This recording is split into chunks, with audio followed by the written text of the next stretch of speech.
Yeah. It says starting, and it says that we're live. Let's assume that it's correct and hope it stays that way. And we're doing screen share. Okay.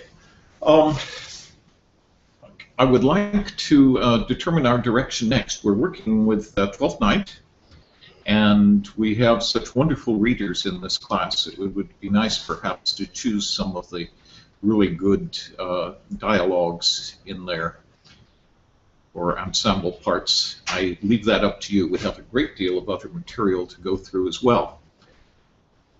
Nobody here has looked at the agenda, or have you? I have. Oh, good. Good. Okay. Well, let's look through that, and I did put up at the top of the agenda the projects that have been handed in, and there were some nice projects handed in. Before we look at them, does anybody have any questions? If so, we'll go straight to them. I think so. No, everything entirely understood? Mm-hmm. Okay, well, let's take a look here. This is our agenda. I'm afraid I stuck that up there, again, to explain my absence last week.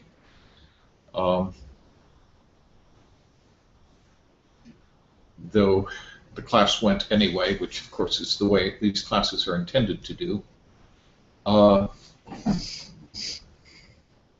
This is an absolutely wonderful thing. I've been mentioning to Xander and Micah today.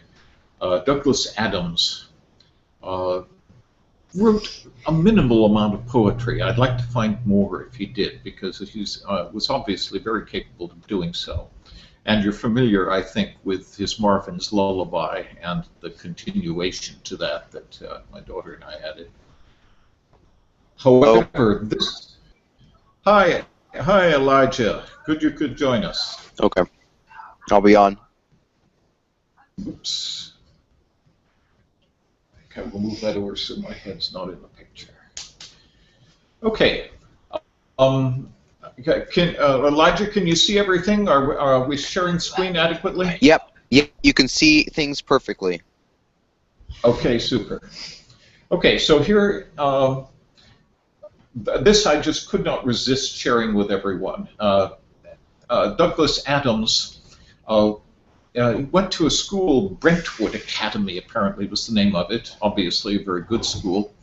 And in that there was a literary society called Candlesticks, entry into which required the submission of a poem, the submission and acceptance of a poem about a candle.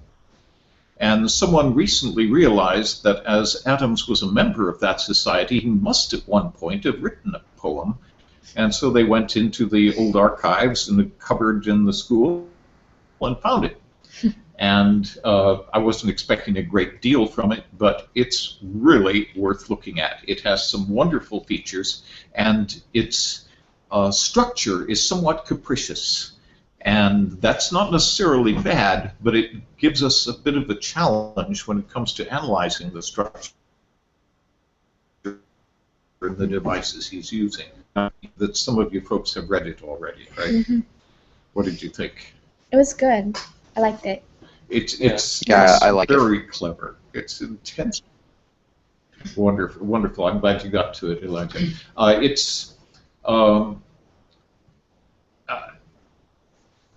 It was written when he was 17, which also I like, because are some of you folks 17? I really don't know ages. Okay.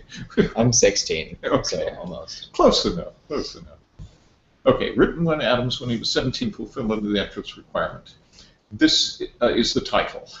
A dissertation on the task of writing a poem on a candle and an account of some of the difficulties thereto pertaining.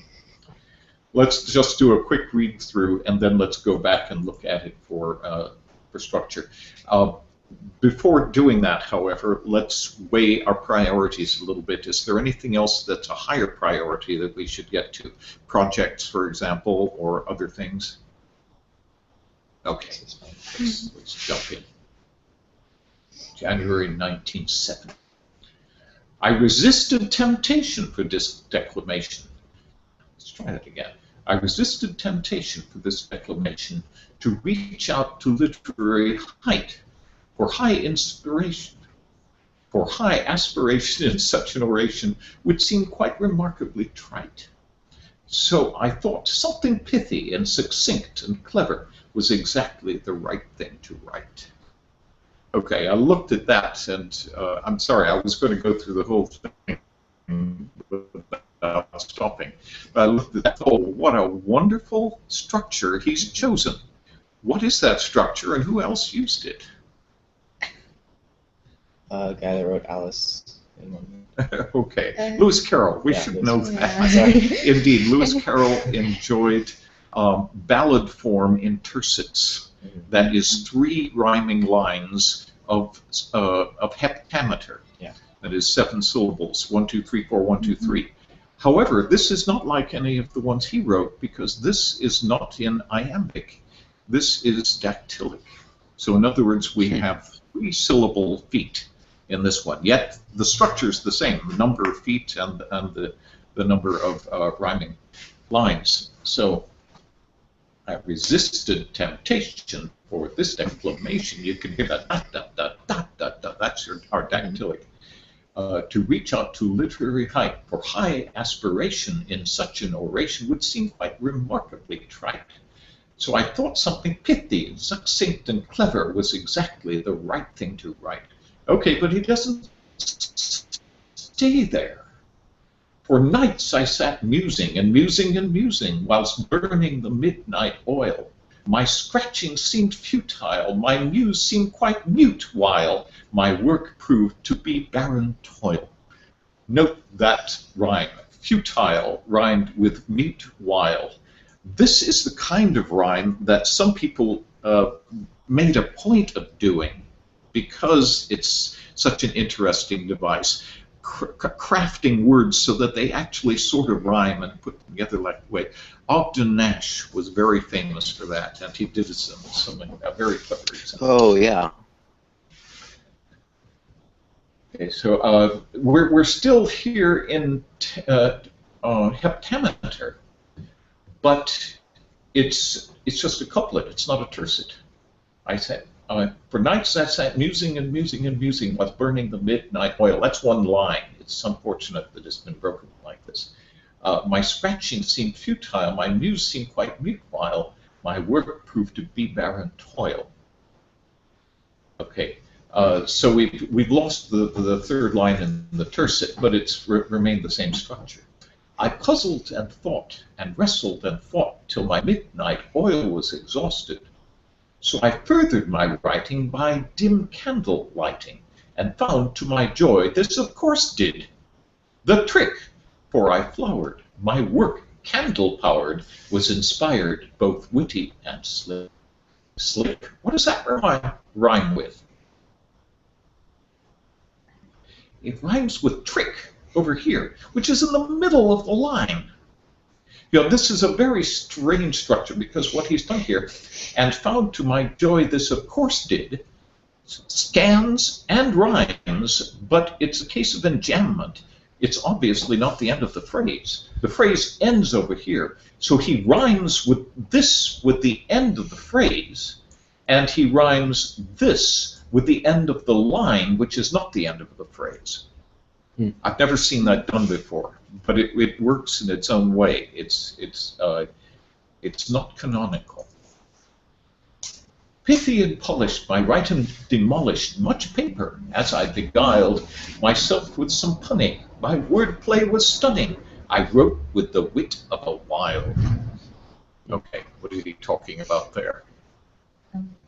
Oscar Wilde? Yeah. Oscar Wilde, exactly. Not only that, he's thrown in this wonderful alliteration, the wit of a wild. My wordplay was stunning. I wrote with the wit of a wild. This is very, very clever here, this whole line. Pithy and polished, my writing demolished much paper as I beguiled myself with some punning. My wordplay was stunning. I wrote with the wit of a wild. But he's broken his format. It's no longer heptameter. And also, he's got some very clear cases of enjambment. I demolished much paper as I beguiled myself with some punning. Every line here is enjambment. He's stopping phrases in the middle of a line, effectively. At length it was finished. The candle diminished. I pondered and let my pride burn. We're back to heptameter. At the great acclamation, the standing ovation, its first public reading would earn. But lost in the rapture of anticipation, and thinking how great was my brilliant creation, I quite failed to note, as I gazed into space, that incendiary things were about to take place. That which had ignited my literary passion was about to ignite what my passion had fashioned. That's clever. It's a device I don't know a name for, but I'm going to try to find out. One in which you use the rhyming word, the word that you're going to rhyme with, but then you don't use it at the end of the line. You come up with something new at the end of the line. I've seen it a number of times. I've used it, but I'm not aware of a name for it. I'd like to find that out. But that is so clever, isn't it? I quite failed to notice I gazed into space that incendiary things were about to take place. That which had ignited my literary passion was about to ignite what my passion had fashioned. And oh, all was lost in a great conflagration. I'm sure you all looked that up. It's a conflagration. Conflagration. I know this one. I remember I've used it before in the past, actually. It's a good one to know its real definition because it's often poorly used. Okay, well, I'll look it up really quick. Okay. Yeah, the thing is, it's often used just to be a confusion or a conflict of some sort, but it isn't. It has exactly one meaning and a very narrow meaning, and Elijah will come back to us with that. That scanned very well. It did. It just works perfectly, doesn't it? That thing had one meaning and one meaning. No, your sentence just now. Oh, okay. Scanned very well. It was. I can't repeat it because I forgot it already, but it was amazing. I have to, but it's all recorded somewhere. Yes, we can look it up later. Let's look at this stanza here. And oh, all was lost in a great conflagration, and I just sat there and said, hell and damnation. We've lost our heptameter. We're using tetrametric couplets now. We're in tetrameter, so we're rhyming the couplets, and we're not going on to an entire 7-syllable line and rhyming that. So, and oh, all was lost in a great conflagration, and I just sat there and said, hell and damnation. For the rest of the night and the following day, my muse, in the meantime, had flitted away, alarmed, no doubt, at the ornamentation my language acquired with increased consternation. This is brilliant. This is absolutely delicious stuff. And I found the definition. Go ahead. Okay. It says it's an extensive fire that destroys a great deal of land or property. Very good. Exactly. Yeah, conflagration means a fire and a fire only. Unfortunately. I thought I've heard of it used different ways than just fire. I'm sure you have. It has been used in other ways, but it's used wrongly. Okay. It's a similar kind of wrong usage that one finds, for example, with a cavalcade. What is a cavalcade? I'll look that one up too. Okay, look that one up if you like. Cavalcade. Cavalcade? Yeah. Okay. Okay, so let's just look at the last stanza here. This deserves a thorough reading from beginning to end, I'm afraid. So unhappily, the fruits of my priceless endeavor are lost to the literary world forever. For now I offer this poem instead, which explains in itself why the others unsaid. It's so great. Isn't that wonderful? And he's using a device here, which, as you know, is one of my favorite devices. Do you recognize it? Not a mechanical device specifically. I mean, he's talking about it's his own poem. That Well, his poem is it's about itself. self-referential. It's self-referential Yeah, in yeah, this yeah. case, but it needn't necessarily be. I'm talking about describing a work of brilliance that the audience doesn't see. Yeah. And yet this work is not expected, it doesn't aspire to be a work of brilliance, but it's describing a work of brilliance. And that, of course, one sees the same kind of thing in a number of places. One that I recall distinctly is The Shooting of Dan McGrew by Robert Service. Look it up if you're interested. But also simply the Pied Piper of Hamelin. His description of how the piper raises the pipe to his lips, and you heard as if an army muttered. His description of brilliance. Of course, he's not aspiring to produce the brilliance himself, but he's describing it in someone else. In this case, it's self-referential. He's talking about something he wrote. Yeah. Theoretically. Shall we do a quick once all the way through here? I'll just tell you really quick. I Please, found go. cavalcade. Formal procession of people walking on horseback or riding in vehicles. Right. The original word, however, and this is important, comes from the French word for horse, and so cavalcade is specifically a procession of horses. Like It's- cavalry. Right, like cavalry, yeah, cheval. And so it's specifically originally a procession of horses, but it's been adopted for processions of whatever sorts of things. But Okay. strictly speaking, it's just a cavalcade. It's just horses.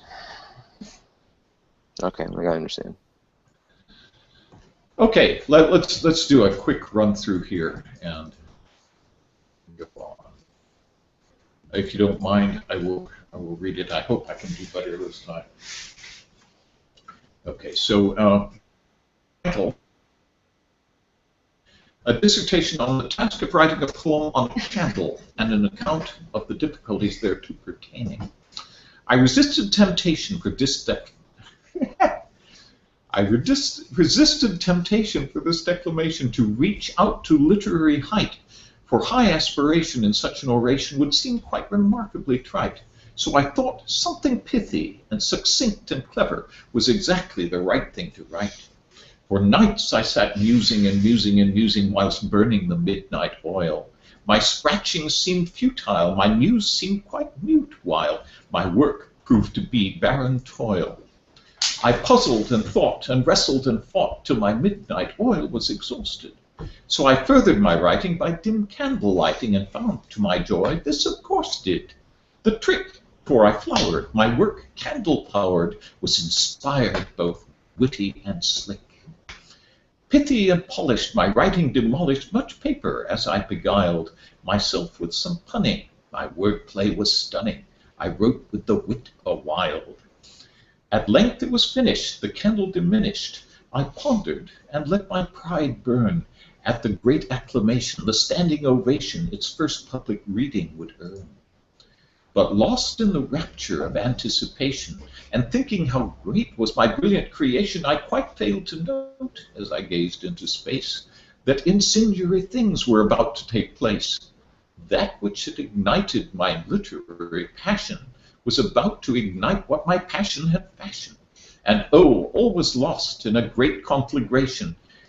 And as I sat there, I said, hell and damnation, for the rest of the night and the following day.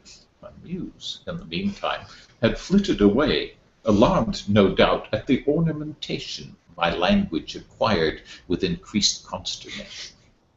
So unhappily, the fruits of my priceless endeavor are lost to the literary world forever. For now I offer this poem instead, which explains in itself why the others unsaid.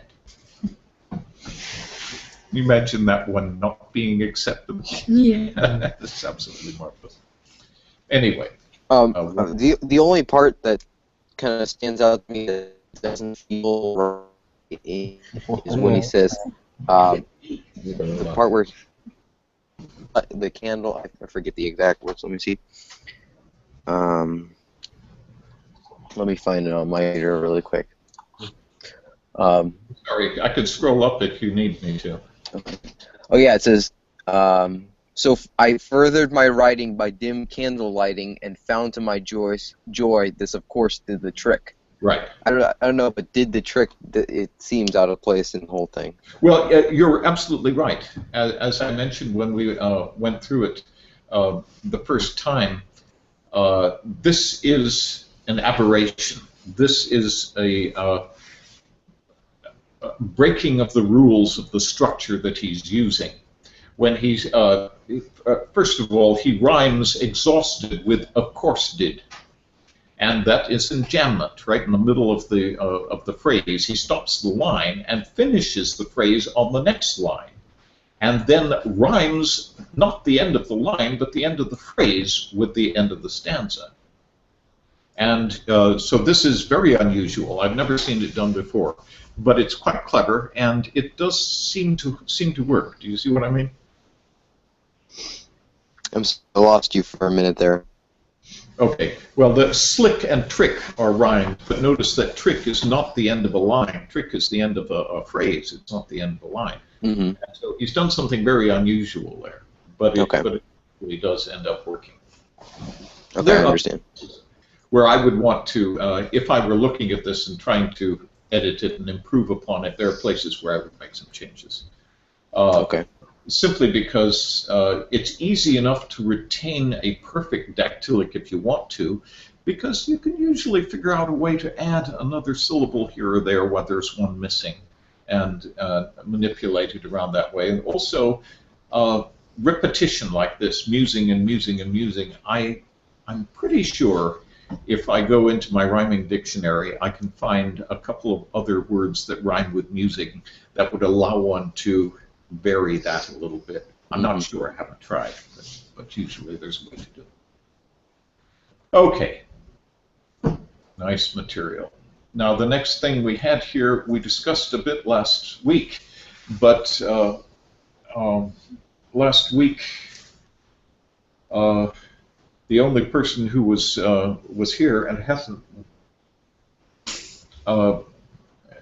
was Elijah.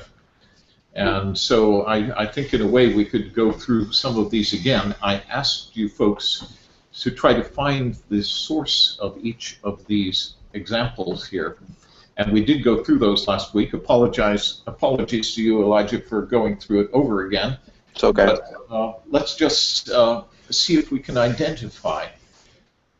Twelfth Night is all about love of many sorts. We discussed and identified the following. See if you can add anything to the list. But to you folks, this is a new list, I believe, right? Mm-hmm. Yeah. Okay. Did you catch the last week we? Did I catch what? 12th Night. Last week we. Oh, okay. All right. Thank you. You're welcome. It's one of the failings of spell checkers is as long as it's a word, it's fine. Mm-hmm. Yeah. And we indeed is a word. Okay. Why is ambitious love highlighted? That's a good question. That's a good question. I'm not sure why that is.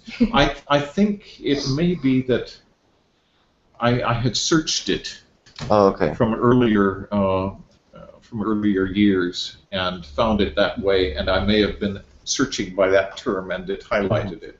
Mm-hmm. Therefore, my cut and paste used the highlight. Okay, so we've got a number of different kinds of love taking place here, and some of them are very sublime, and some of them are pretty naughty. But and where would you find, for example, fraternal love? What is fraternal? Brotherly. Brotherly. Yeah.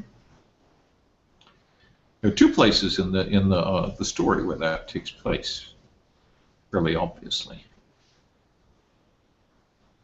Well, Sebastian and Bile. Yeah. Certainly, the twins were very, very close to each other, and both of them felt an immense wrench thinking that the other was dead. Okay, there's another case, however. one in which someone decides to go into mourning for 7 years for the loss of a brother. Right. Lady Olivia. That's her name. Right. The Lady Olivia, who lost her father and then lost her brother fairly shortly thereafter, is rather bereft of guidance in this. And you can feel in a way that she had it in the past and now she's on her own. And that's perhaps an aspect of this that is underrepresented and analyzed. So fraternal love, we certainly have it there. Self-love, narcissism, we know who is to whom this applies, right? Lady Olivia actually says it at one point. You're sick of self-love.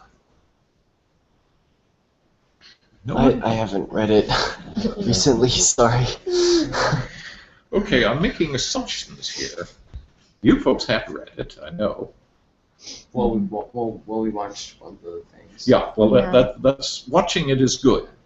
In fact, that's really the way to go through a Shakespeare play, is to see it done by people who really understand the content. Unfortunately, so many performances leave stuff out, put things in a different order, and so forth. It's a little hard to follow. But you're sick of self-love, Malvolio, she says at one point. Okay, so we're talking Malvolio. Malvolio is characterized that way in a number of the things that are said about him, one of which is he memorizes screeds material in order to present them as if he were learned. This is mentioned at one point there. And he has these ambitions, and he bases them upon precedent. And indeed, that's one of the things we'll come across here. Love of alcohol. There's a word for that. To be bibulous is to love alcohol. Who falls into that category, perhaps?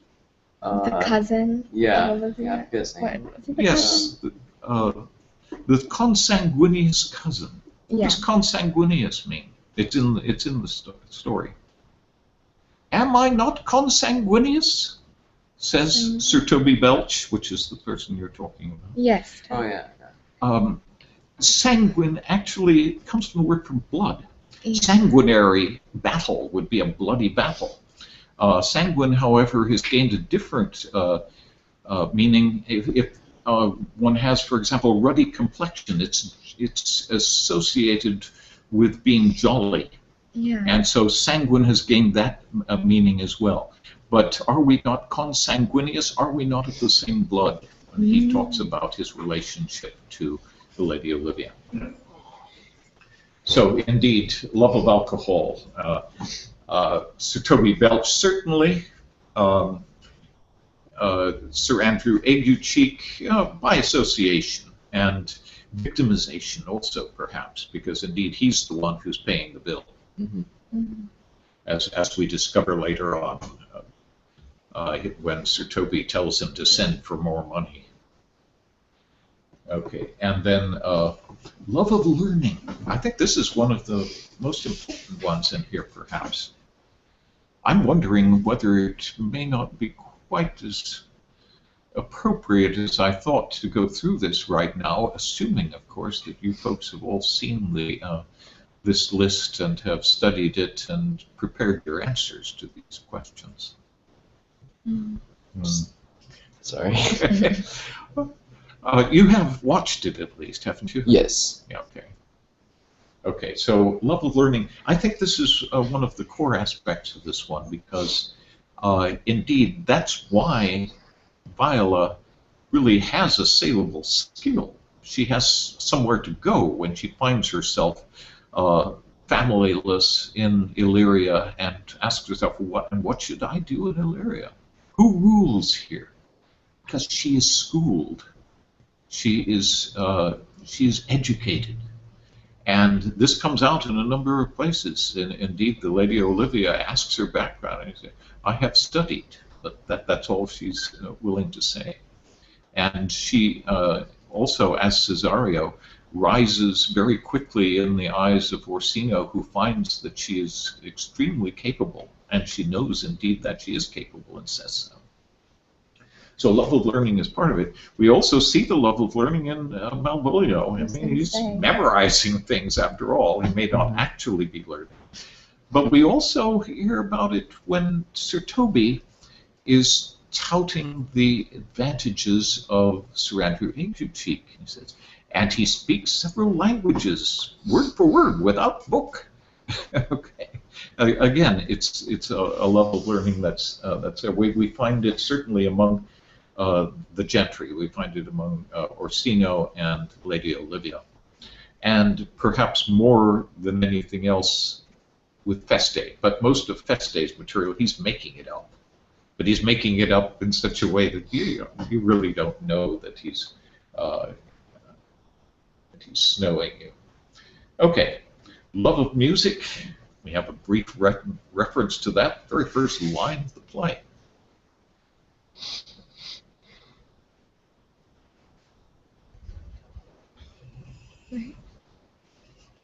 What is the first line of the play? It's one of the most famous first lines in Shakespeare. If music be the food of love, play on. Right? Yes. Give me excess of it. Indeed, love of music exists there, but also the importance that's placed upon music in various places throughout the play. We have Orsino waiting to hear a song, and says, let's hear that song. He is not here that was to sing it. Who was to sing it to Orsino? Feste the jester. Yeah. He got around. He passed from court to court, but indeed the importance placed upon music. Sir Toby and Andrew and Feste singing together this catch, and then Orsino's demand for music, and of course the only way to hear music was to have it performed. Okay, interclass love. Now we have class structure is very important in this, and that's in a way why Viola Cesario is a bit in limbo, because her parentage is not revealed and is not known, but she is known to be a scholar, and that puts her in a favorable position. It enables her to impress the Lady Olivia, and indeed the Duke Orsino. But the interclass love that actually spans over class barriers, and these were really insurmountable barriers in so many cases. We know, however, from an instance mentioned by Malvolio, that there is precedent for love between the classes. He mentions some incident of the Lady of the Wardrobe marrying the Lord of the Manor or something. I'd have to look at the actual. And of course, he has aspirations. Malvolio wants to cross that barrier, and that's why he falls so easily into the trap that they lay for him with the letter, making him think that the Lady Olivia is in love with him. But it's certainly not the only case, and not perhaps the most severe case of interclass love in Twelfth Night. Yes, that's the one. I could see it in your head. You're coming up. Is it Toby and Mariah? You got it, exactly. Because Mariah, who lays this plan, this trap for Malvolio, and writes the letter, in recompense for which he hath married her. Sir Toby marries Mariah for this wonderful favor she did him, or at least that's. But we do know earlier on that she is in love with him, but she's not saying anything. She's not willing to admit it. Feste sees that it's the case and brings it up with her at one point. But she said, "That's enough of that. We're not talking about that." But we know it's there. Feste seems to really to know everything, with the exception of who Cesario really is. Okay, love of appearing learned, we've already discussed that. That's Malvolio. Love at first sight, we've got a couple of those. Olivia with, what was his? Cesario. Cesario with fake name? Exactly. Okay. Yeah, it's not really first sight, but it's very It's close. very. It's his words that capture her more than his appearance, really, because when she talks about it, when she muses about it, she repeats what he said, and his words are what are affecting her there. We also have to assume that Viola's fondness for Duke Orsino must have been awfully immediate, though we don't see it. It happens behind the scenes. Okay, selfless love. This is perhaps an important one. Love that is not really born of desire of any sort.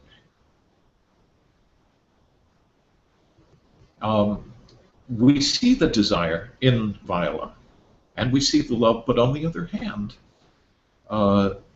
she's content to do everything she can for the Duke Orsino, including woo his lady, with all of her effort, even though she is indeed in love with him. So there's a selfless love in there, I think, clearly. Patient, again, I think that we'd have to say that that's the case for Viola. Ambition is Malvolio, of course. Love for love itself. This is perhaps one of the main themes of the whole thing. Who is in love with love?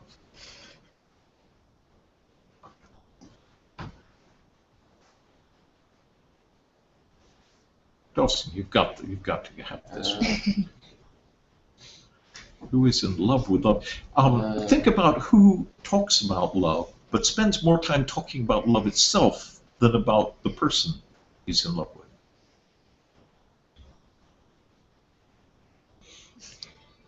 Okay, you know it has to be. Oh. Is it? What's his name? We should go through our cast of characters and get these names down. Yeah. It's Okay. who Viola's working for? Yes. Yeah. Orsino. Orsino. Orsino. Duke Orsino or Count Orsino. He's called both. And Okay. It seems strangely interchangeable. But indeed, when he talks about the beating of his heart and how the motion of the liver and all of this, he's more interested really in being in love with love than he is being in love with her. And indeed, he changes objects of affection very rapidly at the end when he, Yes. when he gets the opportunity. Okay, and then mistaken love, of course. We've got some weird cases of that. The Lady Olivia falling in love with, well, she's already fallen in love with somebody, but it ends up meeting Sebastian and mistaking him for Cesario, and immediately marrying him. And this is Sebastian. Oh, let's go with it. Very strange. And secret love. Got a couple of those. One of them is Mariah. She doesn't want to say it, but Feste can see it. So can Sir Toby. Sir Toby mentions it. Okay. I'm sorry to put you through all of that, but I think that understanding the characters and their motivations is all about this set of items here. Let's go on to this next little part here, and I have asked you all to have some part of Twelfth Night that you would like to do prepared. You know, if you were to say, okay, I want to do a bit. I don't remember where the acts and scenes break off, but if you can just describe what is taking place, we can find it and do a little from that. Put a little thought in that. I just accidentally came across this. I'm not even sure where I came across this yesterday. Bad Grammar Award reveals short list of English language offenders. These are English sources too, by the way, which is interesting. In American sources, I think the two major differences one would see is, first of all, there are far more errors. And secondly, nobody cares. However, this lot of errors in the National Health Service in England, errors in their grammar school system, and so forth. These are significant, but let's look at them and understand what they're talking about. Okay. The Idler Academy has apparently put this together, and the short list is headed by Tesco. I'm not sure what Tesco is, but it's obviously a large company that sells laboratory paper. For using less instead of fewer. Less and fewer, this is a big bugaboo, and a lot of grammaticasters tend to emphasize that. In reference to lubricating, here we're talking about toilet paper. Right? Same luxury, less lorries.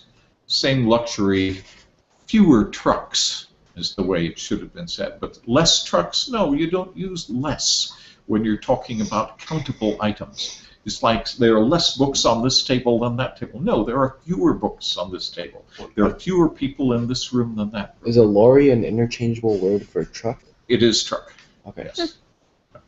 It's just a British word. It is just a British word. And articulated lorry is an interesting one, too, because the word articulated we use, but not in that sense. Yeah. That would be a tractor-trailer combination, one that has a joint in the middle. Okay.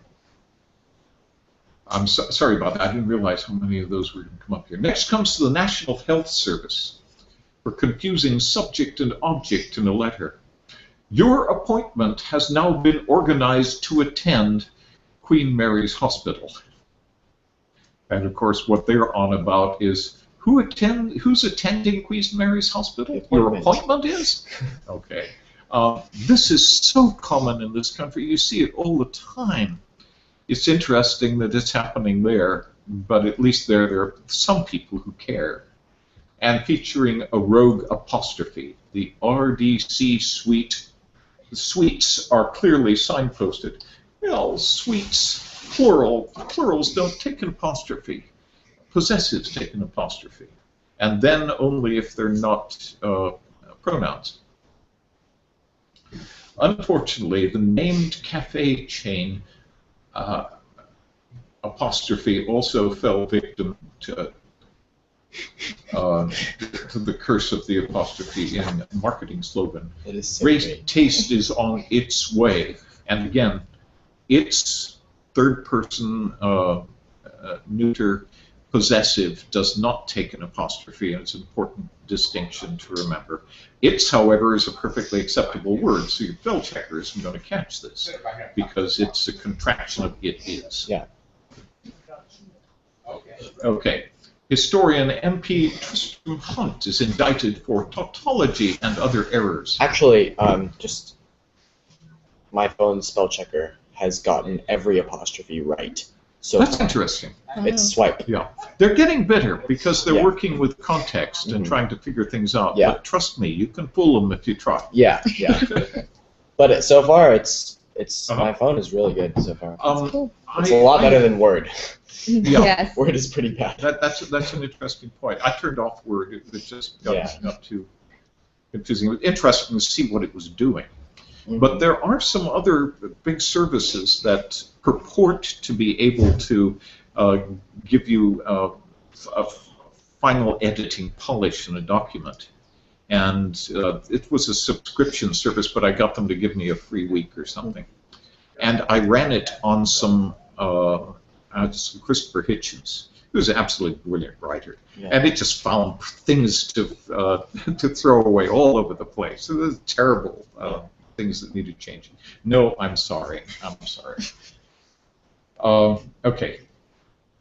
This historian here, he was accused by Michael Gove of bad grammar in the House of Commons earlier this year for the tautology, ongoing, continuing professional development. And this is not specifically a grammatical error, but you see the problem. Do you understand what the word tautology means? Yeah. Okay. Tautology is something that is already established by its structure. All green objects are green. That's a tautology. You can't get around that one. You see what I mean? In this case, all ongoing things are continuing. So tautology is repetition. It's repetition that really serves no purpose. Is what's his name? Eagleton. Well, it was interesting the way he said.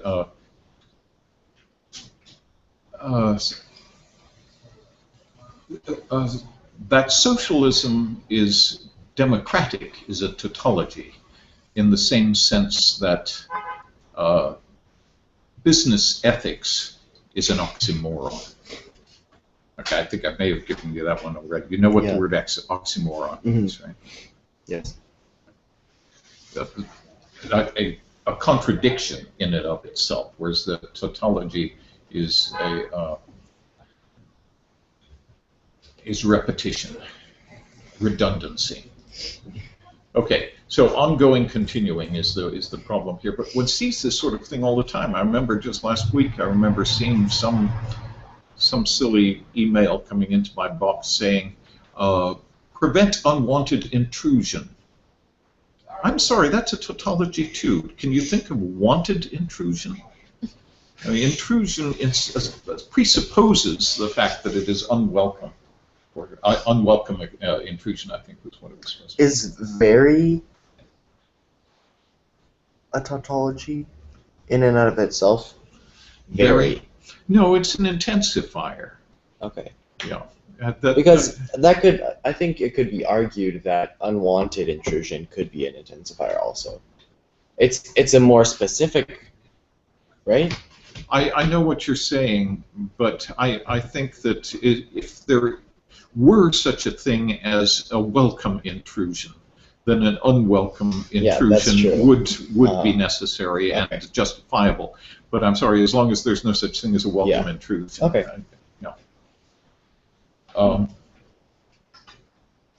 Okay. Bury is an interesting word, though. Which is, did you know that bury can actually be made into a superlative? It tends to be somewhat archaic, but when you talk about the buryest something or other, he's the veriest intruder. It's perfectly possible to do that, and you will find it in literature, not in modern usage, but it does come up. It's plain to the veriest dunce is used in Gibbard and Sullivan. Small price. Okay, where are we here? Army Careers Office, for using your with an apostrophe instead of your possessive on a sign in the window. For any inquiries, which was misspelled, you know what SIC means, right? No. It means there is a problem in here, and we're quoting it exactly as it originally appeared, and I'm putting the word sick in here to let you know that this is the way it originally appeared. It's not our error, it's the original error. Okay. Okay. Please contact your nearest Army Careers Office, and your spelled with a Y-O-U apostrophe. Finally, Great British primary schools appear for many and various errors, including R for hour. Oh, in the gosh. That's I can't imagine that. We all wash our hands after playing in the sandpits. Anyway. Yeah. Yeah, that's terrible. definitely the worst. Wow. Anyway, I thought you'd all appreciate that, and you'd be able to look at it and know that you never stoop to those levels. This has been on our agenda for 3 weeks at least, and I keep on not getting to it.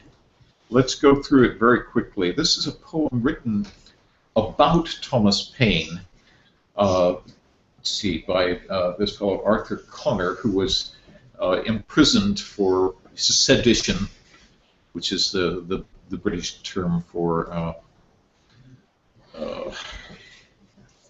subversion. And he wrote this poem in support of the king and in opposition to the newer liberal freedoms that were being presented by Thomas Paine. Remember who Thomas Paine was. Thomas Paine is really the founder of this country. At least he came up with so many of the ideas that led to the American Revolution, and also were incorporated both into the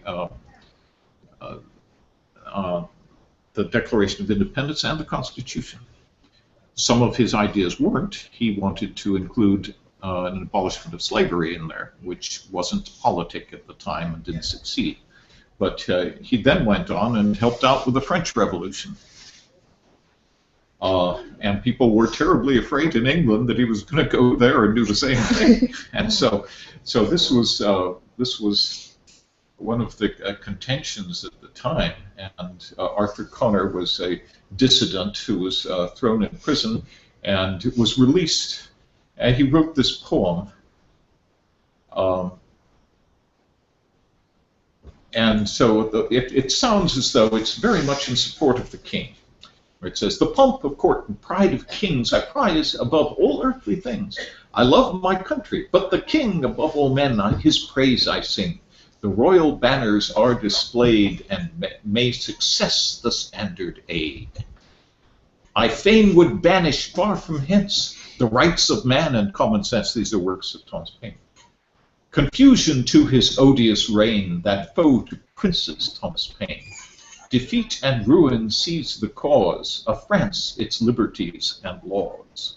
So it sounds as though he's definitely touting the advantages of monarchy and belittling and decrying the works of the revolutionaries, certainly in France, and the rights of man and common sense. These are important works which you've both looked at. But of course, what he really did here, this rhymes A-A-B-B-C-C. A-A-B-B-C-C. That's the way his stanzas work. But what he's done is put it together in such a way that interleaved it sounds like this. The pomp of courts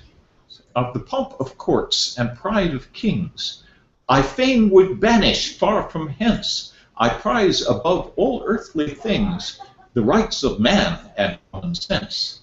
I love my country, but the king, confusion to his odious reign. Above all men, his praise I sing, that foe to princes, Thomas Paine.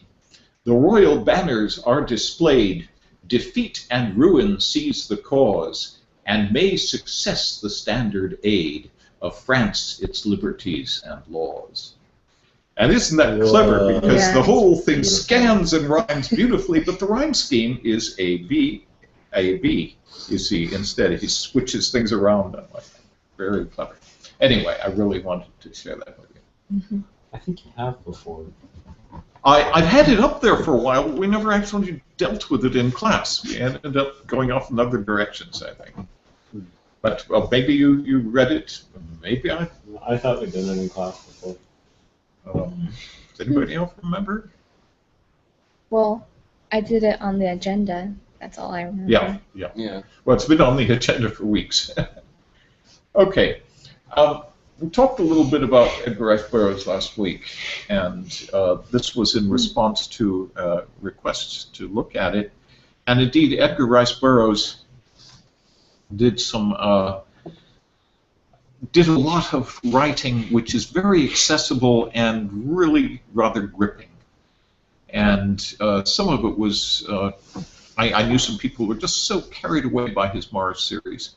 And those I didn't care for nearly as much as some of the other works. But in all of his works, you could tell that he was writing from the moment. And he wasn't necessarily trying very hard to be consistent with what he had written yesterday. Mm-hmm. And with any kind mainly of reality. how I write. And so there's conflicts among his books. The Tarzan series went on, and about 24 books in the series. About 24, I'm saying, because we're not really exactly sure where it ended. There were some sort of compilations of unpublished papers that ended up being published towards the end. But it was interesting how it evolved, and I talked a little bit about this last week. Elijah will remember it, but none of you folks have listened to, so let's just address Yep. that. His original concept of a baby being raised by the great apes is an interesting idea. It's a bit fanciful in itself, but beyond that, he didn't get into fancy. He tried to make all of his animals as consistent as he was able with actual animals that were known to exist and their characteristics, up about through the seventh book. And then he started really going off the edges. Now, you see, there was a big edge in Africa. Edge, I mean, in the sense of known world. The interior of Africa wasn't entirely explored, and so he used this fact to say, okay, well, let's assume, for example, that maybe this exists there. And so he had all kinds of weird things existing there. Including Tarzan the Ant-Man, for example, which I think is one of his best books. That's number 10 in the series. But he came across people with prehensile tails. He came across people with weird mind control devices, and all of this happened later. The first 7 books are fairly straightforward. And as close as he was able to make them to natural history. However, he missed the mark there by a wide margin on a number of things. One of which was he made Tarzan a child of the apes, the great apes, as he described them. And he described the gorilla as a separate species. Turns out they're not separate species. They are indeed the same species. It's just that the non-dominant males go off on their own and are solitary, and that was presumably what he was working on there. He also describes Tarzan running around through the forest, brachiating. What does the word brachiating mean? That is a mode of transport by swinging from your arms from the trees, which is indeed what a number of primates do. Specifically, the gibbons are absolutely wonderful to watch them go through. They can go as fast as you can run, flinging themselves through. But the great apes don't do that. Okay. And as far as I know, I've never seen a human do it. But I keep on thinking one of these days they'll make a Tarzan series and they'll actually get an athlete who's able to do it. And I'm fairly sure it could be done. Just follow those gibbons and learn how it's done. But no, this utterly absurd concept of swinging on vines makes no physics sense whatsoever, and everybody's been bothered by that. And the movies have him in a dramatic scene. He can swing for about 30 seconds on one vine. Yeah, Right. exactly. It's always in the right place. Yes, Yeah. exactly. No, that, of course, was all film. There was no reference to that kind of thing in the book at all. He was brachiating in the book, which I still think they ought to give it a try, but they never have, as far as I know. He got a number of other animals not quite right. Burroughs never set foot in Africa, so that he did everything by hearsay. And his assumption about much of the way the jungle was put together was really sort of wrong. He assumed that the jungle was terribly matted and congested. The floor of the floor of the forest, and that the monkeys were up in the canopy.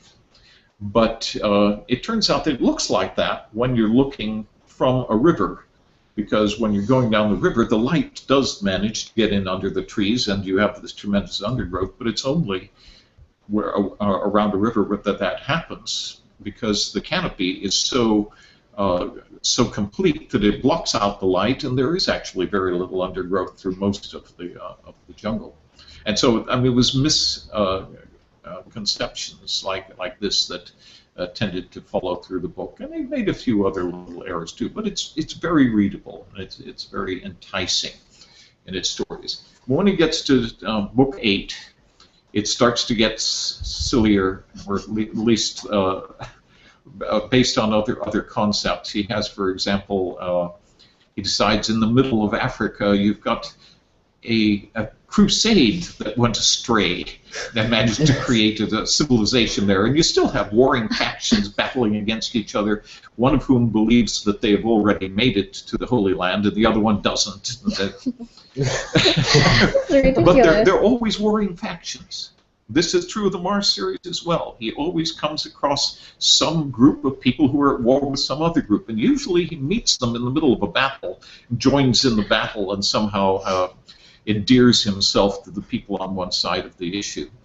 Tarzan and the Ant-Man, number 10, which I did assign to everyone, it also does the same thing. But in that case, he shrunk down to 18 inches tall, along with the rest of the Ant-Men, and they're all living in these enormous anthills. It's a fascinating story. 18 inches tall? Yes. Each Ant-Man is Yes. 18. Yes. That's scary. That's really scary. I mean, this was the kind of weird idea that he tended to come up with. But the Tarzan and the Ant-Man, I think, is one of the best stories of a lot. He would have some interesting little commentary on things. In Tarzan and the Ant-Man, he stops and he describes the culture inside these anthills of these people, and he describes that the women are very modest, but only on one side, in the sense that, I forget which side it was, but that they could have their right arm bared, but they were very embarrassed if anybody saw the left arm. And he thought he likened this to Parisian women who would never dream of showing an ankle, but they showed their backs down to their kidneys or something like that. So this sort of weird, disproportionate modesty. And you have to stop and ask yourself, well, I hope they never get looked at in a mirror. I mean, it's sort of a strange idea, but he threw this sort of thing in there. In one place, in one of his books, he makes it clear that he regards the black races as inferior. Just one mention in one book, and I was unable to find it. I remember seeing it at one point. And so that he has been accused of that in various ways, but most of his stories follow such a predictable pattern that you pretty much know what's going to happen. He's going to come across warring peoples and take one side of the issue. The evil person is almost always the high priest. There will be some other sympathetic character whom he makes an alliance with, and in some cases it's somebody whom he has defeated in battle who will turn around and help him in the future. Interesting ideas that pop up in these. They're engrossing stories. I recommend them if you're not ready to read something heavier. I don't think The Princess of Mars follows that format. Okay, why don't you give us the format there? He lands in a battle of the Green Men. Right? No, he doesn't. Okay. He lands next to one of their hatcheries. Oh, that's right. Yeah, That's he right. lands next to one of their hatcheries, That's right. and they come along and he jumps away, and then one of them walks up and gives him a bracelet thing, and they say things neither understands, and they happily ride Okay, off. To I the town. apologize. He lands. But he's a part of the he in a come later book and recognizes him and joins in the battle. I'm sorry, I was thinking okay. that. Sorry, go ahead, Elijah. I spoke of you. So he gets there and he's in one of their battles. That's how he proves himself, though. Yeah, he always ends up doing that. Mm-hmm. And the protagonist always has some sort of wonderful capabilities. In the case of Tarzan, he was often. It was often the fact that he'd been raised by animals that gave him an advantage. He could smell the way animals could track things, for example, and he regarded them as morally superior in a lot of ways to humans. As he would come across humans who were venal. What does that mean? They were corrupt. They could be bribed. They were open to bribery, but animals weren't. You see what I mean? That sort of thing. He uses that theme. Whereas on Mars, of course, we have a human with a history and muscles that are prepared for earthly gravitation in an environment with much less gravity, so he's able to jump all over the place as all these capabilities. So that was a nice little feature to throw in there.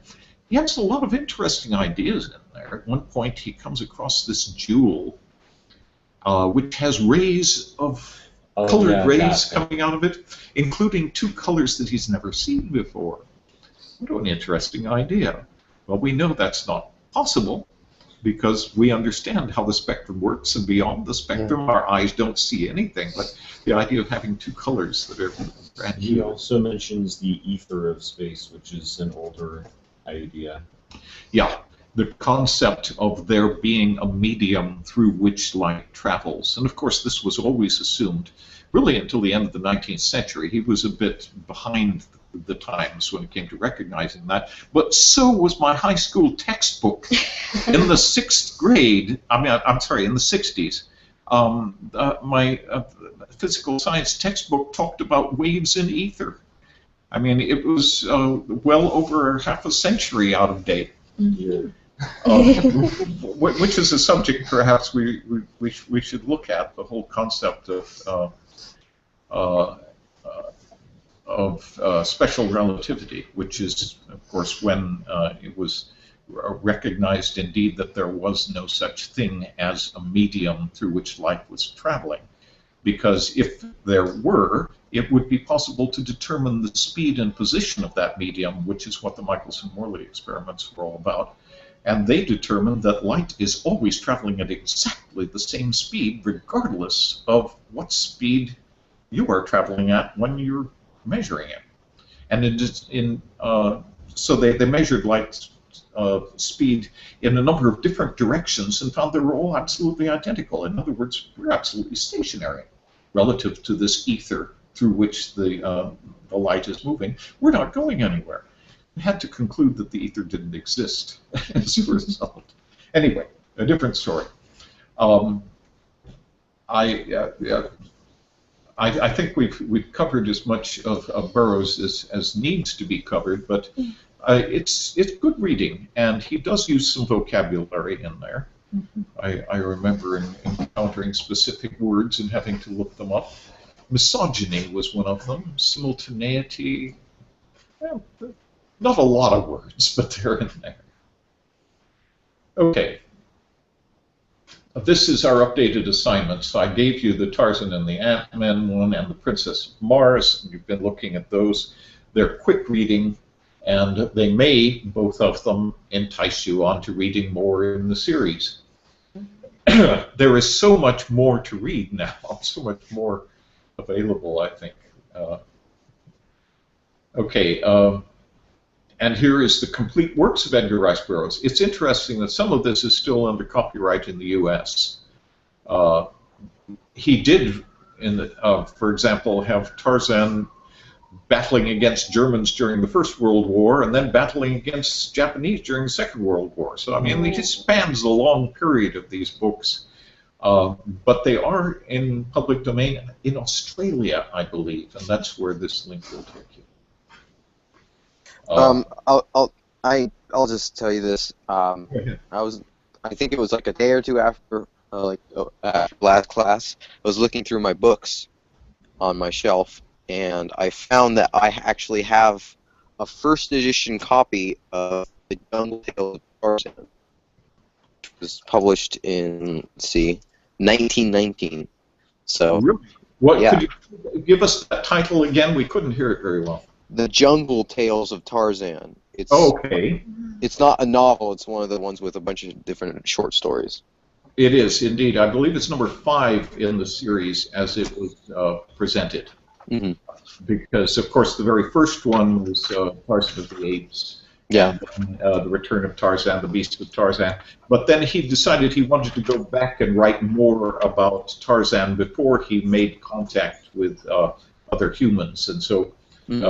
Wrote these stories and put them together, and sort of it's a retrospective. It's kind of funny. One of the stories in this is the last one. Actually, is Tarzan rescues the moon. Okay, yeah. All right. I haven't read it, so I can't tell you what it's about. But I don't remember exactly either, but it's interesting what Burroughs did with Tarzan. For one thing, he makes him literate. How is this person who lives in the forest literate? Well, it turns out that he had a bunch of books that were left there in this cabin in which he was born. And he goes back and plays around with them. He doesn't know how to pronounce anything, but he learns how to read it. And so he ends up communicating with people by writing to them in block capitals, and they assume they're talking to someone literate, and then they meet him and he can't speak, and they assume it's not he. And so it becomes very confusing in the original story there. But later on, of course, he's given attributes of being able to pick up languages easily and fluently. At the same time, however, mangling English into a sort of a pidgin form, explained by the fact that he doesn't talk to humans very often, which contradicted immediately by something else that's happening in the book. There are too many contradictions.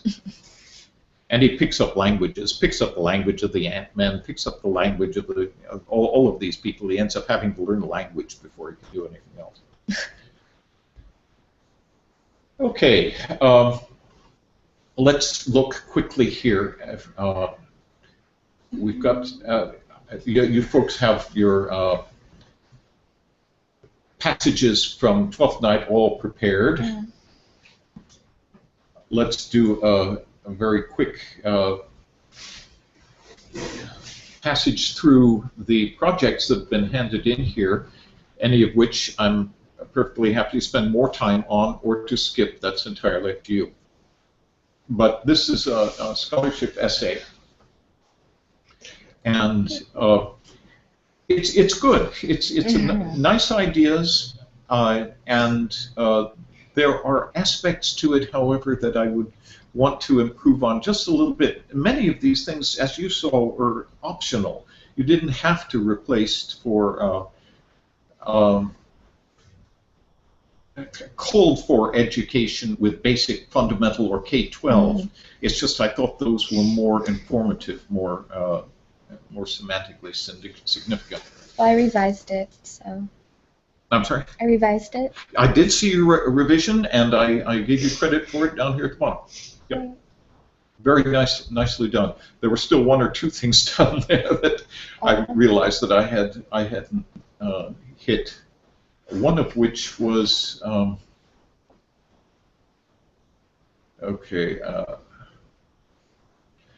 my brother, I believe, might wish it so.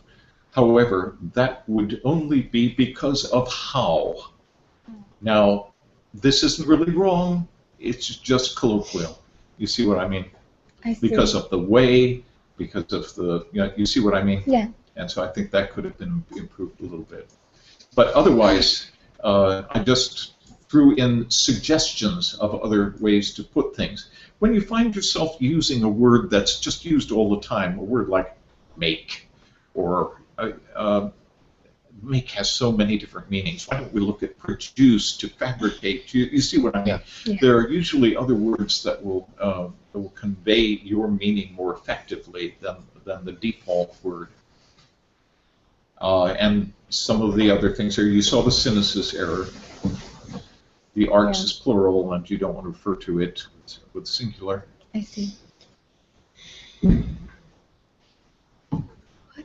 Okay, change. What you're doing out there. Anyway, any questions on this at all? No. One thing I wanted to mention, there is in our classroom a collection of award-winning essays. I forget exactly where it is, but it would be worth looking at. I came across a book of them a couple of days ago in a bookstore. I didn't buy it. I probably should have, but I opened it and looked, and I saw some absolutely wonderful writing in there. These, I mean, it's just exactly what I'm hoping that I can get you folks to do, because it's the kind of writing which obviously wins contests and applications. Okay, so we'll go around to the next one. Again, things like my whole life has circulated around. Well, circulated around isn't quite the best way to say it, you see. So I've suggested revolved around, centered upon, concerned itself with. There's usually a better way to do it. So go ahead, all of you, and look at the commentary there. I think it might help. Okay, and here is Heather's a presentation on reading.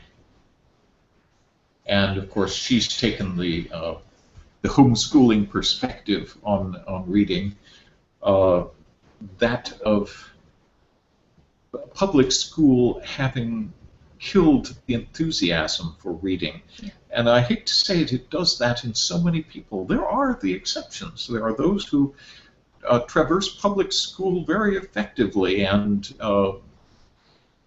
they end up largely, I'm afraid, unable to come up with anything that hasn't been given them in the right order with the answers at the end of the book. And so that's one of the disadvantages of being good at public school, if you see my point. If you're going to work in a mass production environment, you're going to end up mass producing education. But she does a nice job here presenting this idea, but it had mechanical errors in it. Subject-verb mismatch here. The word everyday is usually a single word when it's used as an adjective or an adverb. Something that started, caused, initiated. Started is the default word, but it's nice to perhaps use an alternative for it if one can. Okay, and then she did go through and did a revision and got credit for the revision. And please don't feel that there's something necessarily wrong with your essay. When I ask you to revise it, usually that revision I simply see as being useful in this case, and probably something that that'll help you remember the problems, rather than my just going through and making commentary on them. And so, for didactic purposes, I think revisions serve a purpose. Okay, and Micah has given us a really very interesting Burroughs-ish story here. And it's nicely written. There was little in here to take issue with and to expand upon. I'm trying to remember exactly now what was all. Oh yes, the man is prepared and puts on his fedora and changes his coat. Okay. Big problems here: avoiding tense shifts and watching for sentence fragments. Yeah. Okay. The others, Diana has turned in a nice thesis and revised it. And go through and look at any of the things there and ask if you have any questions about it. It's generally quite well written. We've got the synesis error. The synesis errors you find used all over the place, but it is strictly speaking an error. And this reminiscence here, a nice one. Okay. What are we doing from this to end things up? From Twelfth Night. Your favorite scene in Twelfth Night? I remember the first time I saw Twelfth Night on stage. The fellow who played A.U. Cheek, I got to know him later on. I didn't know him at the time. But he did such a marvelous job of it. He stole the show, which is not an appropriate thing for A.U. Cheek to do, I suppose. But when there are a number of plot lines in here.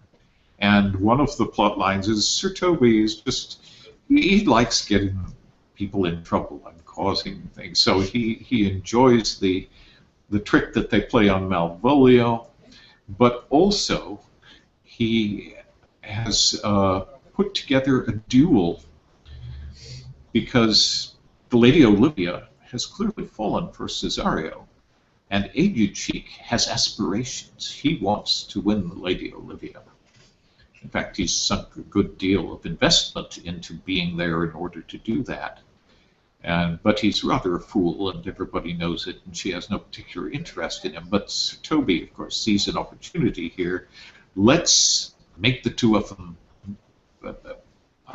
challenge each other and go into a duel. So he gets Aguecheek to write a challenge letter to Cesario, and Aguecheek writes this idiotic challenge letter, and then Sir Toby explains.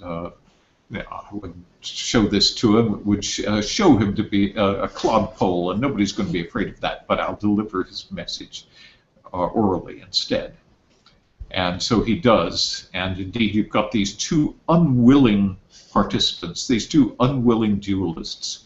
And the version I first saw, they had given Aguecheek a foil that was much too long. He pulls this thing out, and you get this enormous dangling object, and it really becomes terribly funny. There are all kinds of ways that you can play around with having two duelists trying to fight each other, and they're both totally unwilling to get anywhere near each other. Anyway, that's a scene that comes to mind. What scenes appeal to you folks? I thought it was funny when just the socks, when Malvolio finally finds out that he's been tricked, and it's before that, and when he's proudly showing them to Lady Olivia. Yellow stockings. Oh, yeah. yes. Oh, yeah. And he's like, aren't you especially proud of these? Or like, don't you especially enjoy them or something? I don't know. It was funny. That's the one scene, in fact, from the most recent, I assume it's still the most recent, Globe Theatre production that has been put on YouTube with Stephen Fry as Malvolio. It's up there. You can go ahead and take a look. Okay, well, which one should we do? How about shall we do the yellow stockings? Let's see if we can find it.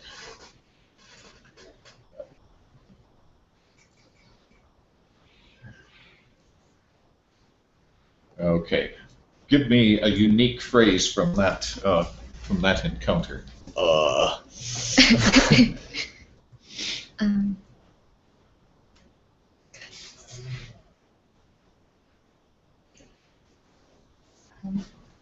Yellow stockings? Well, actually, those are mentioned earlier. Yeah. There is a point where she said, "He is sure possessed, madam," but I for some reason, I can't seem to search that here. It doesn't seem to find it. What else happens there?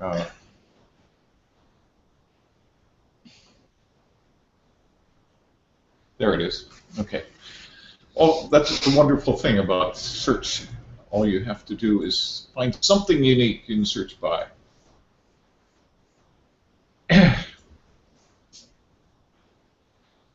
Okay, where's Malvolio? He is sad and civil, and suits well for a servant with my fortunes. Where is Malvolio? Okay, Who's saying this? This is Lady Olivia. Okay. Who wants to do what? We've got the Lady Olivia, we've got Mariah, and we've got Malvolio. And yeah. I'll do something. Okay. I don't really care what. Why don't you do? Let's see. Why don't you, Mariah? And would you like to do Lady Olivia? Okay. Okay. And which one of you would like to do Malvolio? Dawson. You ready for this, Dawson? Okay. Okay. Let's give it a try. Let's start right there with where is Malvolio?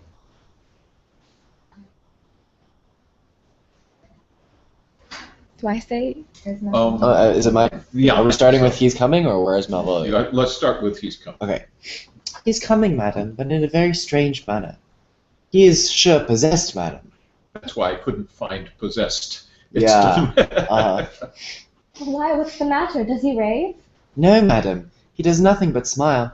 Your ladyship were best to have some guard about you if he come. For sure the man is tainted in his wits. Go, pull him hither. I'm as mad as he, if sad and merry madness equal be. How now, Malvolio? Sweet lady, oh. Smilest thou? I sent for thee upon a sad occasion. I'm a sad lady. I could be sad. Sorry. I could be sad. This does make some obstruction in the blood. This cross-gartering. But what of that? If it please the eye of one, it is with me as the very true sonnet is please one, and please all. Why, how dost thou, man? What is the matter with thee? Not black in my mind, though yellow in my legs. It did come to his hands, and commands shall be executed. I think we do know the sweet Roman hand. Wilt thou go to bed, Malvolio? At your request, yes. Hmm? Wait, no. Oh, Roman. Sorry. Sorry. To bed. Sweetheart, and I'll come to thee. God comfort thee. Why dost thou smile so and kiss thy hand so oft? How do you, Malvolio?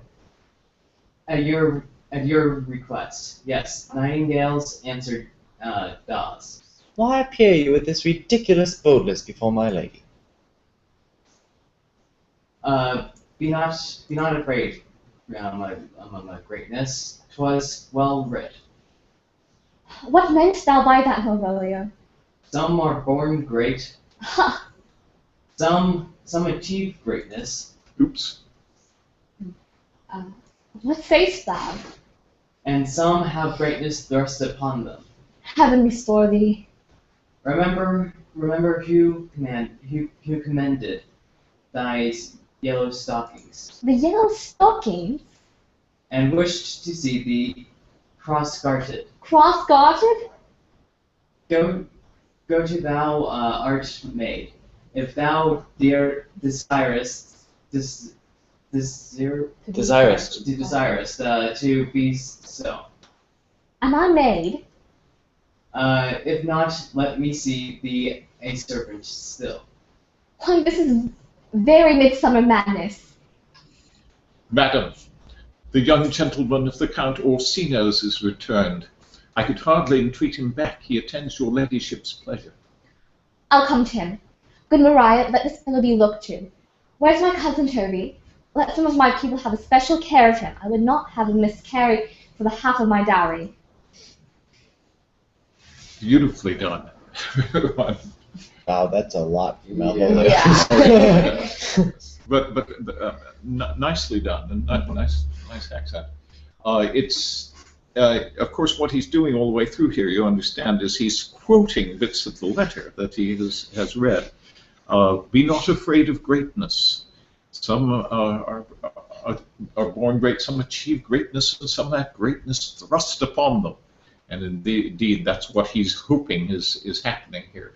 And remember who commended thy yellow stockings. He's quoting these. Of course, she has no idea what it's all about. He's assuming she does because he thinks she wrote the letter. Yeah. Mm-hmm. Excellent. I'm sorry we took so much time with other things. We have run over our official time. And I gather that Elijah has elsewhere to go. But do you want to do another passage from this one? Sure. Okay. I would like one of you to choose it.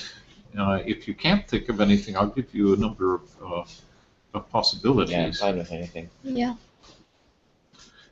Okay.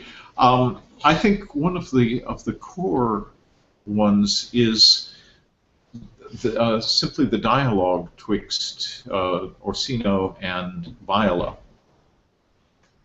Let's see if we can, because of course that has one of the great lines in this that everybody remembers. There we are.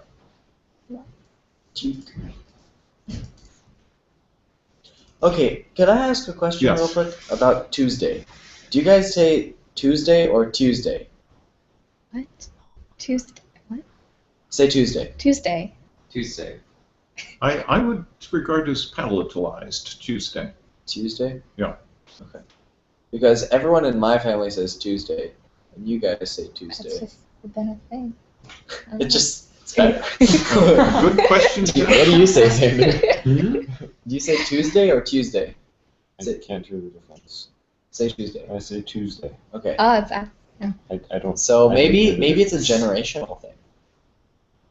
I don't know. No, because I know people our age that Wait, say what, Tuesday. what was the difference? Tuesday and Tuesday. Tuesday and Tuesday. How do you pronounce the second day of the second month of the year? February. That's horrible. February. It was always the way I was. That's why I had exactly. so much trouble spelling it Uh-huh. because I thought it was February. Yeah. And exactly. I didn't know there's a second R in there. Well, languages change, and unfortunately, an awful lot of modern American English has changed as a result of a very poor American school system, in which nobody has learned it the right way, and so the result is it's done the wrong way, and that's what goes into the dictionary. Yeah. Okay. This is an interesting. It's a somewhat sexist attitude that the Duke assumes here. Okay, can we have a Viola and the Duke? I'll do the Duke. Okay. Would you like to do Viola? Sure. Okay. Let's start right here. Cold reading, so it's probably not going to be that great for me. But if she cannot love you, sir, I cannot be so answered.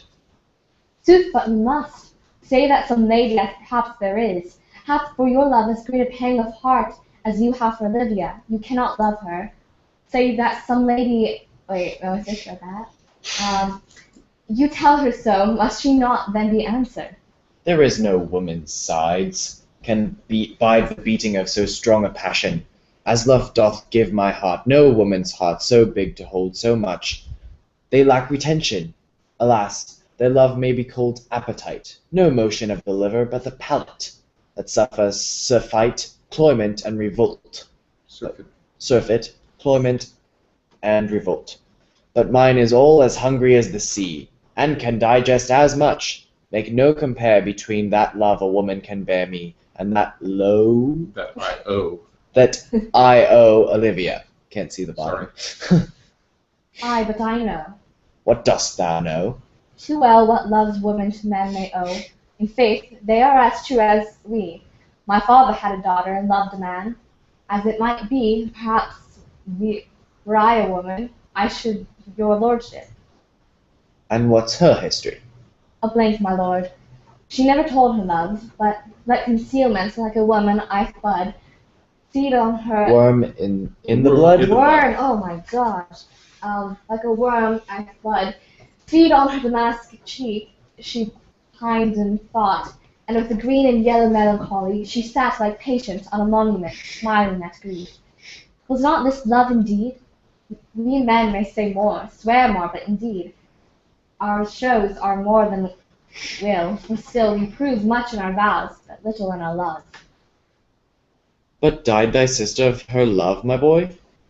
I am all the daughters of my father's house, and all the brothers too, and yet I know not. Sir, shall I to this lady? Aye, that's the theme. To her in haste. Give her this jewel. Say, my love can wait, can give no place. Bide no denay.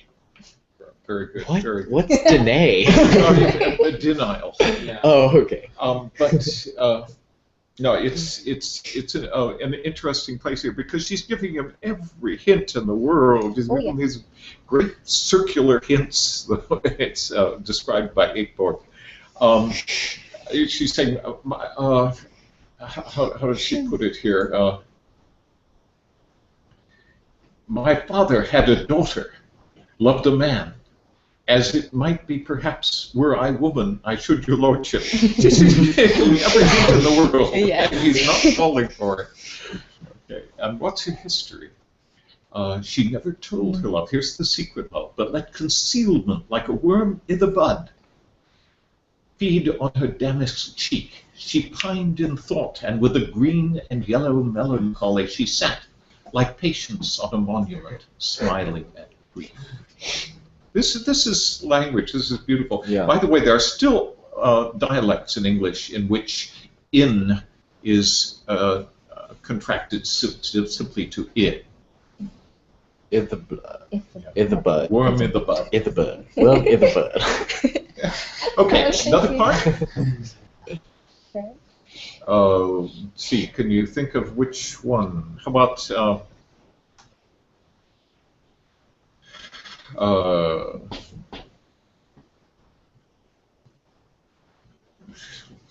Is there anything with the fencing scene that's good? The fencing scene? The duel? Oh, that's an interesting point.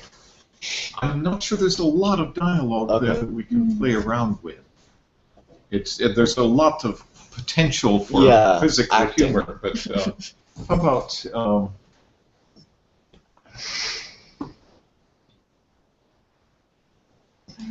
okay? Here's the clown Feste and Viola, and in this particular case, let's see. Yeah, she comes up to him. Let's do a Viola and a clown. Who wants to do this? I'll do it if nobody else Xander, wants do you to. want to be Feste? Feste is the omniscient character in this, the one who sees through everyone. Just about. Sure. Okay, and we need a Viola. Okay. Very good. Let's go ahead. What is the Yeah. clown festing? I'm sorry? Is the clown The clown is festing? Feste. Oh, Feste the okay. jester. Oh, okay. Where Okay. we starting? Are not thou the Lady Olivia's fool? No, indeed, sir. The Lady Olivia has no folly. She will keep no fool, sir, till she be married. And fools are as like as pilchards are to herrings. The husband's the bigger. I am indeed not her fool, but her corrupter of words. I saw thee late at the Count Orsino's. Foolery, sir, does not work about the orb like the sun. It shines everywhere. I would be sorry, sir, but the fool should be as oft with your master as with my mistress. I think I saw your wisdom there. Nay, and thou pass upon me. I'll no more with thee. Hold, there's expenses for thee. Oh, Jove, in his commodity of hair, send thee a beard. By my troth, I'll tell thee, I am almost 6 for one, though I will not have it grow on my chin. Is thy lady within? Would not a pair of these have bread, sir? Yes, being kept together and put to use. I would play Lord Pandorus of Phrygia. Phrygia. Sir, to bring a Cressidia to this Troilus. Cressida to this Troilus. I understand you, sir. 'Tis well begged. The matter, I hope, is not great, sir, begging but a beggar. Cressida was a beggar. My lady is within, sir. I will construe to them whence you come, who you are, and what you would are out of my welcome. I might say element, but the word is overworn. Okay, wonderful. Feste loves to play with words. We did this one actually online the other, I think last week. I'm not sure. Anyway, it was Diana's choice, and she did a section from it. Now Viola does go on here and does let's see. This fellow is wise enough to play the fool, and to do that well craves a kind of wit. He must observe their mood, on whom he jests, the quality of persons and the time. So she's commenting on this. And of course, Troilus and Cressida is a great story, one which is also a Shakespeare play. Here, of course, the clown is wheedling to get a little more money out of her, but all the time he's corrupting words and playing around with them. And he says that he will, my lady is within, sir. I will construe to them whence you come. Who you are and what you would are out of my welkin. I might say element, but the word is overworn. So he's playing here with words, but he's also implying that perhaps there's a little something to what Cesario is that he's not going to be involved with. And of course, indeed, Cesario is not what she plays, right? Mm-hmm. Yeah. Okay, any other questions from any of the parts of this that...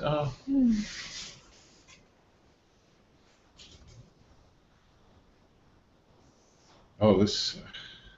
By innocence I swear, and by my youth I have one heart, one bosom, and one truth, and that no woman has, nor never none shall mistress be of it, save I alone. So adieu, good madam, nevermore will I my master's tears to you deplore. Absolutely wonderful language, although the words don't mean exactly the same thing as they do in modern language, modern English. But she is dropping these big hints all over the place. I have one heart, one bosom, and one truth, and that no woman has, nor never none shall mistress be of it, save I alone. She's making it very clear, but nobody quite catches that. Okay. And let's just perhaps dash to the very end. I think Sebastian comes in and okay.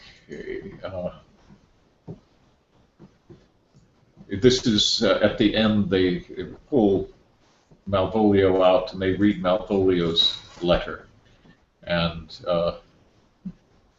then Malvolio produces the original letter, and she says, "Alas, Malvolio, this is not my writing, though I confess much like the character. But out of question 'tis Maria's hand. And I do bethink me, it was she who first told me thou wast mad." And so,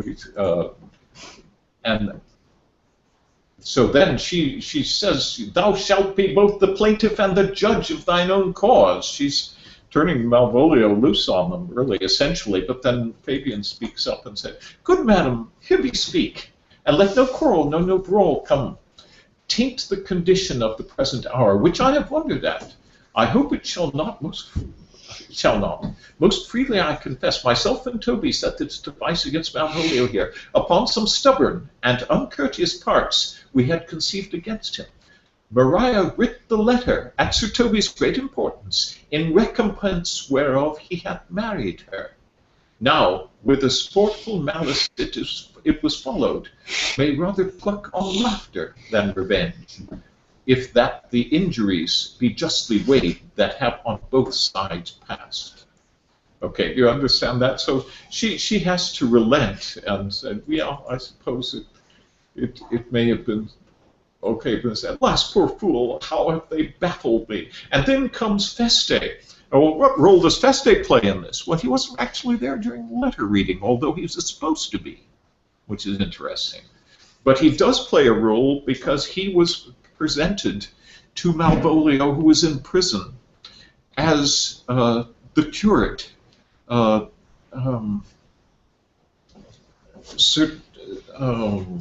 Give me his name. Can you remember?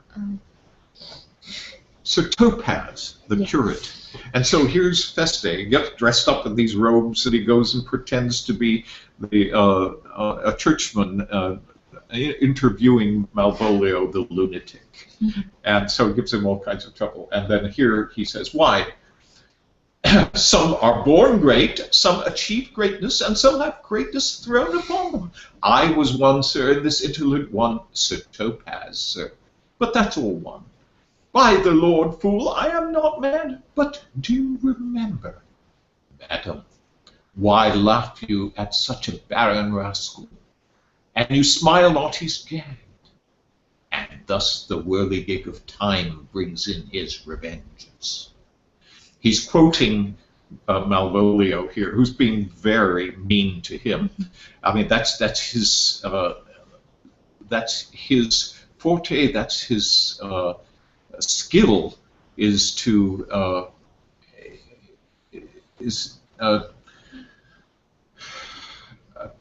entertain and to puzzle and play with words and so forth. And here comes Malvolio saying, really putting him down, saying that if you don't smile, there's nothing he can say. Just ignore him, which is a rather nasty thing to say. So, madam, why laugh thou at such a barren rascal? And you smile not, he's gagged. And so, thus, this is what a wonderful line. Thus the whirligig of time brings in his revenges. Okay, and then we have some fascinating. We're going up instead of down here.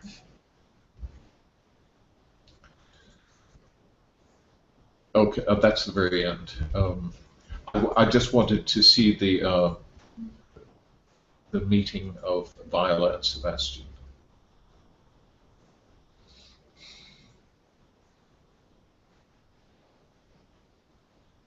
Now here, finally, Orsino realizes, boy, thou hast said to me 1,000 times, thou shouldst never love woman like to me. And finally, Orsino discovers that she is a woman. And all those sayings will I overswear, and all those swearings keep as true in soul as doth that orbed continent the fire that severs day from night. What wonderful language. And then everybody figures it out. The denouement, have you come across that word before? Mm-hmm. The denouement is the part at the end of the story when all is revealed to everyone, all of the secrets that have passed and been kept, and everybody figures out what's going on. Here they meet, and they both thinking the other is dead. And Sebastian says, "Do I stand there? I never had a brother." Of course, she's dressed as a man, so I never had a brother, nor can there be that deity in my nature of here and everywhere. I had a sister, whom the blind waves and surges have devoured. Of charity, what kin art thou to me? What countryman, what name, what parentage? And so they discover, of course, who they are. Of Messalene, Sebastian was my father. Such a Sebastian was my brother too. So went he suited to his watery tomb. If spirits can assume both form and suit, you come to fright us. A spirit I am indeed, but am in that dimension grossly clad, which from the womb I did participate. What a line. I am a spirit, but I am flesh and blood, is what he's saying. Spirit I am indeed, but am in that dimension grossly clad, which from the womb I did participate. Were you a woman, as the rest goes, I should my tears let fall upon your cheek, and say, thrice welcome, drowned Viola. And then they go on. My father had a mole upon his brow, and so did mine, and so forth. Anyway, beautiful language in this. Any questions? Do we want to do more of this next time? We've run way over. I apologize to everyone, but we're not here to fill an hour and a half. We're here to have fun. So what would you like to do next? Do you have any specific thoughts? I have vast quantities of things already here in the classroom, and we'll acquire anything else that anybody's interested in finding. I think I have a good amount to work on. So I haven't done much. That's in the. Okay, well, catching up with what we're doing here, but I also want to make sure that there's nobody who doesn't have enough homework.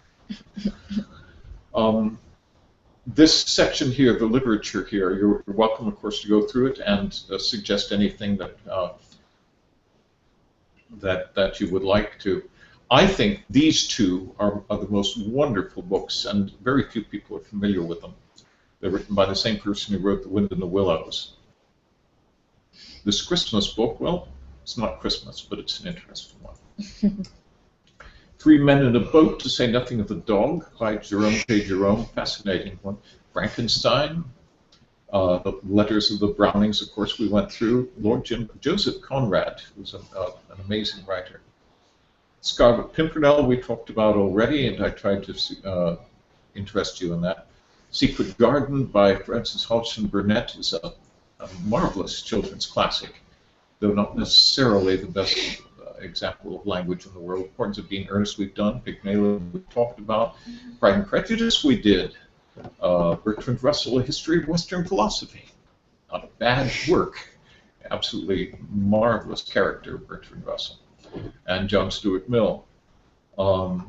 We have the whole of the Silmarillion by Tolkien, and all of Tolkien's works here, and all of Alice, and all of Sherlock Holmes, and all of Orwell, and bits of Twain. Twain was quite an interesting writer, but he wrote so much dialect, which is not a dialect I want you to learn. And we've got The Great Gatsby. And I grayed out Ulysses because, I don't know, I need approval from parents before I can lose some of that stuff upon you, I think. And a little bit of Kipling here and there. Anything that that you feel needs to be added, something that you'd like to delve into? I'm for history. They're lectures, the Great Book series. Oh yeah. And we're just doing an American history for one. Okay. May I make a suggestion when it comes to history? We have in the classroom here a series called Western Civilization. It's a 50-part lecture. Okay. I think this one's like 60 by or so. Eugene No, this one's like Weber. 100. Or Eugen Weber, depending on which country we come from. He is wonderful. His language is superb, and so much of it appears to be unscripted. It may not be, but if it isn't, he delivers it awfully well. Yeah, same with this guy in the Great Books series. But I don't know if it's available online. I just That's have the problem. Yeah. We might be able to find it online if it's good enough. This one I know is online. Yeah. And I'd like to suggest that because he really does a wonderful job bringing together all of the aspects of civilization. Talks about the political history, and then he goes and talks about the literature and the art history and the architecture, and weaves all of these together very effectively. He was a UCLA professor. Before that, he was in a number of other places. His language is, well, he studied at Oxford. But you can hear his Romanian coming through underneath it as well. So when it comes to history, I think that's a wonderful resource, and I'm not sure where it is I have it in here. But please do go ahead and I will put that up if you'd like. Any other thoughts, questions, requests? Okay, I've kept you much too long already. We'll find something, and I'll give you some homework next time. Hello, is that Diana? 3 Men in the Bomb? How about that? Can anybody tell me what she said? Could you try I it? think she said 3 men. 3 Men in a Boat? Is that what you said? Speak closer to here. Don't speak closer to Oh, yes. Diana, could you repeat again, please, the title of the book you're talking about?